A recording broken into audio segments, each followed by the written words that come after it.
나는 그에게로 가려니와 그는 내게로 돌아오지 아니하리라. 예, 그 굉장히 슬픈 이야기였죠. 그래서 소위 말해서 불륜으로 낳은 아들을 일찍 잃고서 다윗이 통곡하고 회개하면서 앞으로 이제 정말 내가 할 수 있는, 내가 바꿀 수 있는 일은 내가 그에게 가기까지 부끄럽지 않은 삶을 사는 거다. 이렇게 얘기했다는 게 지난 시간의 이야기였었는데요.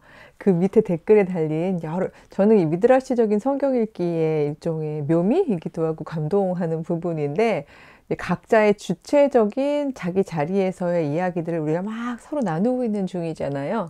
근데 그 중에 한 분이 댓글을 그렇게 달아주셨어요.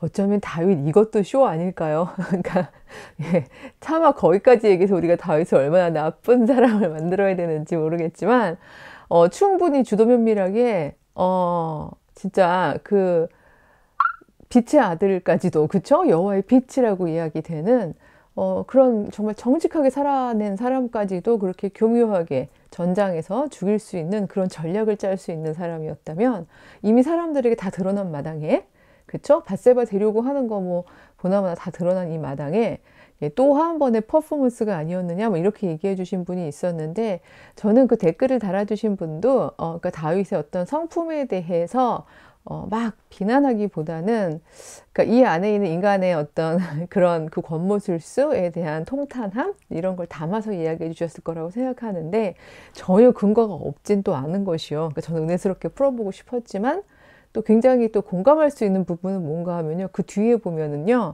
그 이어지는 구절에서 다윗이 이제 아내 밧세바하고 또다시 낳은 아들 중에 솔로몬이 있는 거잖아요.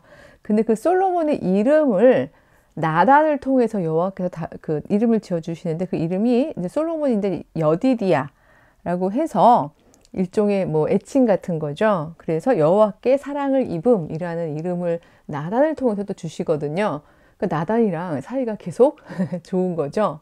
나중에 또 뒤에도 보겠습니다만 솔로몬하고 나단은 계속해서 같은 그 친한 그룹 밧세바까지 쭉 친분 관계를 이어가는데, 또 그렇게 생각하면 그쵸? 또다시 우리가 뭐 하나 또 플랜 같은 걸 생각해 볼 수도 있는 이런 마당이긴 합니다만, 저는 자꾸 될 수 있으면 다윗이 그 이후에는 올바르게 살았어요 라고 소위 변호해 주고 싶은 마음이 큰데, 근데 이어지는, 즉 13장으로 이어지는 이어지는 내용은 또다시 슬픈 얘기가 나와요. 그래서 아마 오늘 다 할 수 없을 것 같아서 오늘하고 다음 주에 걸쳐서 다윗의 딸이죠, 다말 이야기를 한번 해보려고 합니다. 13장이고요. 13장은 이렇게 시작합니다. 그 후에 이 일이 있으니라. 성경을 읽다 보면요, 그 후에라는 말이 맨 앞에 나올 때 사실 덜컥합니다. 앞에 무슨 일이 있은 후인지에 따라서 그 후에 일어나는 일들이 이렇게 즐겁고 행복한 일이 아닐 경우들이 항상 이 서사에 있어서 잘 보이기 때문에 그래요. 지금 다루어봤던 일들이 다윗의 범죄함이었던 거잖아요. 그리고 그 뒤에 짤막하게 또다시 나오는 보고는 뭔가 하면요, 요압이 결국은 우리야를 앞세워가지고 그 당시는 빼앗지 않았던 성을, 우리야 죽고 난 다음에 그 성을 빼앗고 성에서 그 성의 왕에게서 그 쟁취한 왕관을 또 다윗에 갖다 줘요. 그럼 이제 그걸 그 다윗이요, 머리에 보석 박힌 왕관을 다윗이 자기의 머리에 쓰니라, 이런 구절이 나오거든요. 그러니까 이런 어떤 계속해서 왕으로 군림하는 얘기들이 나오고 그 일이 있은 후에 이렇게 되니까 사실은 조금 걱정이 되는 그런 전개가 되는데, 실제로 맞습니다. 그런 거 있죠. 아무리 걔가 그랬나요? 똑바로 걸어라, 똑바로 걸어라 그러면서 엄마가 옆으로 걸으면 자식이 보면서 똑바로 걸을 수가 없는 거죠. 어쩌면 그 나단이 했던 그 무시무시한 저주의 이야기는 여호와께서 막 반드시 그렇게 되리라 하는 어떤 비난의 이야기였다기보다는 진짜 아비가 그렇게 사는 모습을 본 성장하는 아들들의 또 어떤 그 죄악의 모습이 아니었을까, 이런 생각이 많이 드는데, 13장에 보면요, 어떤 일이 생기냐 하면요, 다윗의 아들 중에요, 압살롬이 있고 그 압살롬에게 아름다운 누이가 있는데 이름은 다말이다, 이렇게 되어 있어요. 다말이라는 뜻은요, 종려나무 있죠. 승리의 상징, 이런 그 종려나무 혹은 승리의 상징을 뜻하는 말인데요. 이 다말을 다윗의 다른 아들 암논이 사랑했다고 되어 있어요.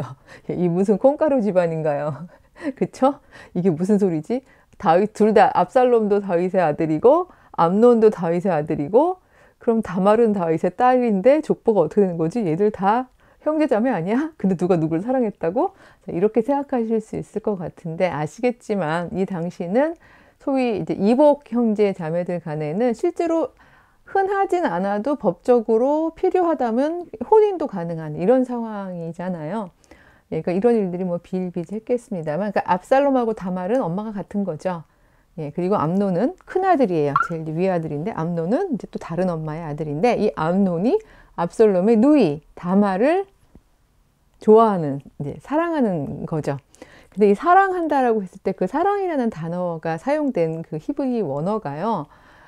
저도 물론 전해 들은 이야기입니다만 이게 아가페적이고 굉장히 전인격적인 사랑을 뜻할 때 쓰는 단어가 아니라 이렇게 뭔가 이렇게 에로틱하고 욕정을 담는 그런 어떤 열망 막 그런 거 있잖아요. 그 욕망 이런 것들을 표현하는 단어라고 또 이야기해 주시는 걸 제가 들은 적이 있는데 그 열렬히 그러니까 케미스트리가 이렇게 발동하면서 사랑을 했던 거죠. 그러니까 다말이 뭐 예뻤어요. 뭐 꼭 예쁜 여자만 그렇다는 얘기는 아니지만 뭐 압살롬도 아름다웠다고 했는데 뭐 누이도 아름답고 지금 아름다운 누이라고 해 성경이 되어 있는 거죠. 근데 암논이 누이 다말 때문에요. 울화로 말미암아 병이 되니라. 상사병도 아니고 울화병인가요? 얼마나 사랑하면 울화병이 생기는지 모르겠지만 예, 그래가지고 막 끙끙거리니까 요나답이라고요. 그 다윗의 먼 친척인데 이런 사람들이 사실 친구 참 잘 사귀어야 돼요. 그쵸? 이 사람이 이제 그 다윗이 아니라 그 먼 친척이긴 한데 이제 암논한테 얘기하는 거예요.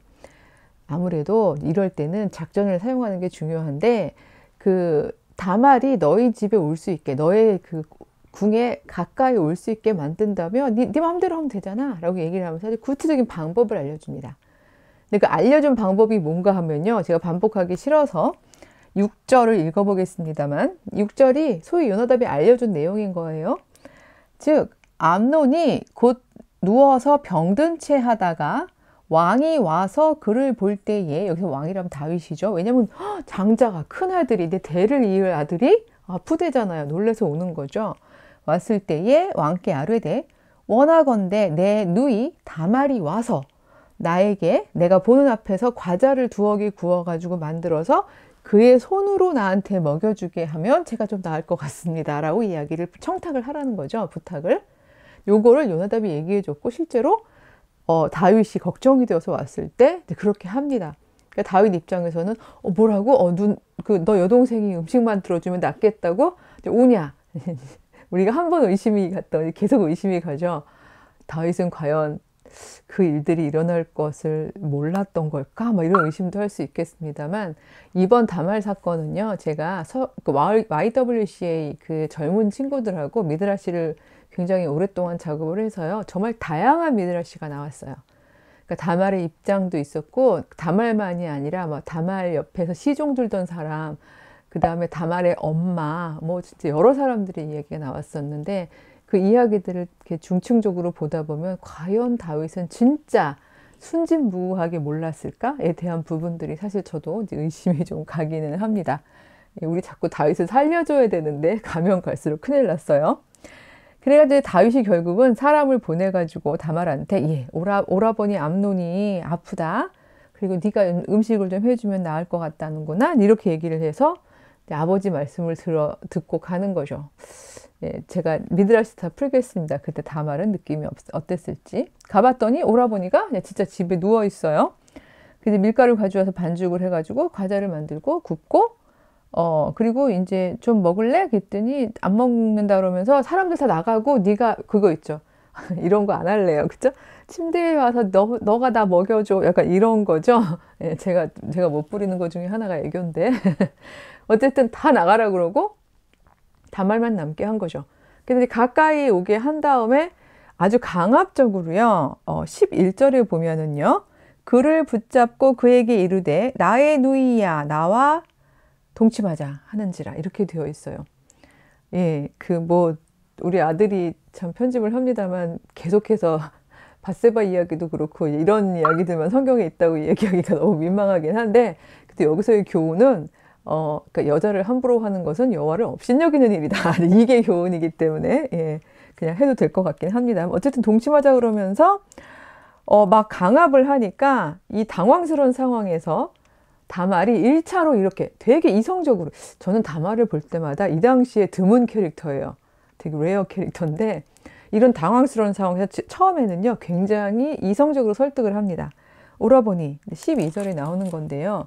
이런 일은 이스라엘에서요 흔하지 않은 일이에요. 이게 마땅히 행할 수 있는 일이 아니에요. 정말 이 어리석은 일을 행하지 마세요. 전 이렇게 얘기했을 때 대놓고 콕 집진 않았지만, 아, 기억 안 나요? 얼마 전에 아버지 무슨 일 있었죠? 온 동네, 온 이스라엘에, 온 예루살렘에 망신살이 뻗쳤었죠? 이거 이스라엘에선 되게 어리석은 짓이에요. 하지 마세요. 약간 이런 이야기들, 즉, 그 강압적으로 의지에 반하여, 예, 더군다나 이런 방식으로 뭐 남의 아내라던가, 아니면 여기 좀 처녀라는 게 되게 강조되어 있는데 아직 결혼하지 않은 여자라던가 이런 방식으로 그 자기의 아내가 아닌 사람을 강압적으로 그 범하는 거에 대해서 이거 어리석은 짓이에요. 하지 마세요. 훗날을 좀 생각해 보세요. 이렇게 이성적으로 처음에 얘기를 하는 거죠. 제발 어리석은 일을 하지 마세요. 예. 당신만 어리석은 게 아니라 나까지 수치를 입게 되는 겁니다. 내가 어디로 가겠습니까? 이렇게 얘기했는데도 멈추지 않아요. 그러자 또 한 번의 제안을 합니다. 그러면 차라리 오늘 이럴 게 아니라 아버지 왕에게 제안을 하세요. 데이비드에게 얘기를 해보세요. 2차로 제안을 하는 거죠. 그가 나를 당신에게 주기를 거절하지 아니하실 겁니다. 사실 다말도 취향이란 게 있을 텐데, 그쵸? 제가 생각할 때 암논은 다말의 취향은 아니었을 것 같아요. 왜냐하면 둘이 정말 서로가 쌍방이 좋았더라면 뭐 이렇게 울화가 치밀 정도로의 텐션이 있었겠어요. 그쵸? 예, 어쨌든 계속해서 스파크는 있었을 거고, 나름대로 뭐 이런 제도적인 절차를 거쳐서 쉬운 길은 아니었지만, 왜냐하면 일단은 엄마가 다르니까 뭐 결혼을 시켰을 수도, 여전히 그럴 수 있어요 라고 지금 리마인드 시켜주는 거죠. 근데 안 했었던 것으로 보아 다말은 사실 암논을 좋아하지 않았던 거죠. 그러나 이런 상황을 당하는 것보단 나으니까 차라리 제도를 활용하세요 라고 이야기를 한 셈이죠. 그런데도 사실 듣지 않습니다. 그래서 슬픈 이야기이긴 합니다만, 암논이 말을 듣지 않고 다말보다 힘이 셈으로 억지로 그와 동침했다라는 게 14절에 나오는데, 그 뒤에 끔찍한 건 15절이에요. 항상 성경은요 아주 평안하게 가는 것 같지만 그 14절과 15절 이렇게 한 절 사이에 굉장히 드라마틱한 어떤 심정 변화나 상황 변화들이 좀 보인다고 봅니다. 15절에 보면은요, 그래 강제로 동침을 하고 난 다음에, 말은 강제로 동침했다 이렇게 얘기했습니다만 사실 슬픈 말입니다. 성폭력이죠. 예, 성폭력이 발생했던 거예요. 그러고 난 다음에 암논이 다말을 심히 미워하니, 이게 무슨 소리죠? 이제 미워하는 그 미움이 전에 사랑하던 사랑보다 더한지라. 사이코? 뭐, 예, 뭐 변태? 여러 가지 말로 여러분이 쓸 수 있겠습니다만, 의외로요, 이렇게 잘못된 어떤 특정한 욕정을 소유하려는 소유욕을 사랑으로 착각하는 사람들의 경우에 심리학적으로 많이들 발생을 하는 것들이죠. 그걸 내가 갖게 되었을 때 더 이상 흥미를 잃어버리는 것, 아주 빠르게. 그 물건을 향해서도 그렇고 사람을 향해서도 그렇고 굉장히 병리적인 부분인 건데요. 이쯤 되면 다윗이 큰아들을 어떻게 키웠을까라고 걱정도 돼요. 계속해서 오냐오냐 하면서 계속해서 본인이 원하는 것은 그때그때 만약에 얻을 수 있게 만약 그렇게 했었더라면, 만약 그랬다면 심지어 여동생조차도 욕정의 대상으로 바라보고 울화병이 날 정도라는 거는 자기가 자기 소유로 만들지 못했기 때문에, 그 취하지 못하는 것 때문에 억울해 하다가, 그렇죠? 그러다가 결국은 이렇게 강제적으로 완전히 내 걸 만들고 나니까 그 다음에 흥미를 잃어버리는 거죠. 그래서 그 미워함이 사랑함보다 더했다는 뜻은 이제는 일단 흥미 잃었고요. 또 하나는 말 그대로 지금 생각해보니까 되게 골칫덩어리인 거죠. 빨리 치워버려야 되는. 그래서 정말 이 미워함이 더해서 뭐라고 얘기를 하냐 하면요, 암논이 일어나 가라 이렇게 얘기를 해요. 참, 예, 다말 입장에서는 정신줄을 똑바로 붙잡고 있는 것도 힘든 상황인데, 그 와중에도 다말은 3번째 제안을 합니다. 첫 번째 뭐였죠? 제가 시험도 안 보는데 얘기하죠. 이거 어리석은 짓이에요. 소문나면 당신 이스라엘에서 아주 바보 되는 거예요. 이거였고, 두 번째는 제도가 있잖아요. 제도를 활용해요. 이거였잖아요. 그리고 난 다음에 사건이 있은 뒤에도 다말은 정신을 차립니다. 그러면서 세 번째로 뭐라고 얘기하냐면요. 기왕에 이렇게 됐는데 나보고 일어나서 가라고, 즉 뒷수습을 하지 않는 거는요. 16절인데요. 이것은 어느 정도로 옳지 않냐 하면요. 그냥 나를 쫓아보내는 것은 아까 나한테 행한 그 악보다 더한 악입니다. 이렇게 얘기를 합니다. 그러니까 이렇게 실수를 하긴 했지만 이 뒷수습만큼은 올바르게 하라는 얘기죠. 그러니까 실수한 걸 뒷수습을 올바르게 하는 건 자기한테도 물론 사과해야 되는 부분이 있지만 왕께도 아뢰고 자기가 잘못한 부분이 있고 또 이제 유대 율법에 따르면은 그 이제 물론 뭐 처녀를 범한 부분에 대한 어떤 뭐 페널티도 있고 많이 있습니다. 여러 가지 절차를 거쳐서 해야 하는 일들이 있는데 그러지 않고 일어나 가라고 얘기하는 거 이건 더 나쁜 겁니다라고 항변을 했음에도 불구하고 이 암논이 어떻게 하냐면요. 17절에 보면 그가 부리는 종을 불러가지고요. 성경에는 이 계집을 내게에서 내보내고 문 빗장을 지르라 라고 되어 있지만 여기서는 성경에서 이 계집이라는 말로 비하했는데요. 히브리 원어는요. 아예 이것이라고 되어 있어요. 이것. it. 그냥 존재자가 아닌 거예요. 사람이 아닌 거예요. 그냥 야 저거 치워 이렇게 되는 거죠. 왜 가끔 보면 신문지에서 종을 인격적으로 안 대하고 야 저거 걸리적거린다 저거 치워 이런 식으로 얘기해버리는 혹은 요즘에 자본주의적인 어떤 신계급 사회라고 하죠. 이런 데서 막 엄청난 막 그 뭐 VVIP 이런 분들이 갑질을 너무 초특급으로 하시면서 저거 치워 뭐 제 뭐니 저거 없애 막 이런 식의 어때 이런 방식의 그 저것이라는 그 어떤 그 사람으로 대하지 않는 단어를 사용하면서 치워버리려고 얘기를 합니다. 그래서 이 다말은요, 어이없게도 심지어 공주 신분인데도요, 화인에 의해서 쫓겨나서 밖으로 끌려나가서 거리에 나가가지고 내침을 당하고 심지어는 그거 있죠. 오빠 나한테 어떻게 이럴 수가 있어 해도 들어갈 수가 없어요. 왜냐면 문빗장을 질러버렸잖아요. 자, 여러분 같으면 그 상황에서 어떻게 하시겠어요? 1, 2, 3차 시도 다 망했거든요. 그러면 에휴 그냥 할 수 없다 그냥 그러고 집으로 돌아갔을까요? 전 그 다음에 이 다말이 한 행동이 더 놀라운 건데요. 뭔가 하면요. 제가 오늘은 그렇게 못 입었는데 사실은 야심차게 다말처럼 입어보려고 화장을 오늘은 좀 세게 했어요. 왜냐하면 다말이 공주의 옷, 채색 옷 굉장히 알록달록하고 그 당시 염색하기가 얼마나 어려워요. 그러니까 아주 고귀한 신분이면서도 또 왕궁의 귀족 처녀를 상징하는 채색 옷을 좀 입어보려고 했었는데 여기까지만 어떻게 해보고 못한 거죠. 근데 어쨌든 다말은 그 당시엔 채색 옷을 입고 있었는데 공주 신분을 나타내는 거거든요. 근데 그 채색 옷을 입고요. 퍼블릭한 장소에서요. 옷을 찢습니다. 이 말은 뭔가 하면 그 왜 문화마다 그 상징 행위가 있죠. 옷을 찢는다는 것은요. 그 탄식과 고발의 의미가 있어요. 물론 이제 그 나를 자복할 때도 옷을 찢지만 일종의 그러니까 소위 퍼블릭 디스플레이인 거예요. 예, 나 이런 일을 당했어요 할 때도 이제 옷을 찢으면서 얘기하는 이런 어떤 하나의 상징적인 그 행동인데 18절에 그렇게 나옵니다. 다말이 채색 옷을 입었는데 뭐 출가하지 않은 공주는 이렇게 단장하는 법인데 19절에 보면은 자기의 머리에 재를 덮어 쓰고 채색 옷을 찢고 손을 머리 위에 얹고 가서 크게 울부짖으니라. 대부분 그런 일을 당하면 나 드러날까봐 겁나서 수고리기가 쉽잖아요. 근데 다말은 끊임없이 오빠에게 제도적으로, 그러니까 이성적으로, 안 되면 제도적으로, 아니면 사후 처리로라도 제대로 처리해 줄 것을 요청했지만 그러지 않는 모습을 보면서 다말은 스스로 퍼블릭하게 클레임을 해버립니다. 나 피해자예요. 그쵸? 예, 이거 요즘에도 쉽지 않은 일이잖아요. 그래서 요즘에 미투 운동이 일어나고 막 이럽니다. 요즘에도 미투 하기가 쉽지 않은 일인데 이 당시는 그야말로 오히려 덮으려면 더 덮어야 되는 심지어 아마 다말이 엄마한테 갔으면 엄마가 만약에 이런 가부장제적인 사고를 가지고 있는 엄마였으면 그런다고 거길 가니? 너 암논이 어땠는지 모르니? 막 이럴 수 있잖아요. 2차 피해라고 하죠. 그런 일들이 일어날 수도 있었을 텐데 다말은 용감하게 아주 퍼블릭한 곳에서 자기 옷을 찢는 행동을 합니다.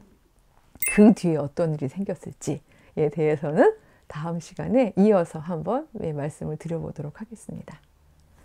인사드릴게요. 안녕.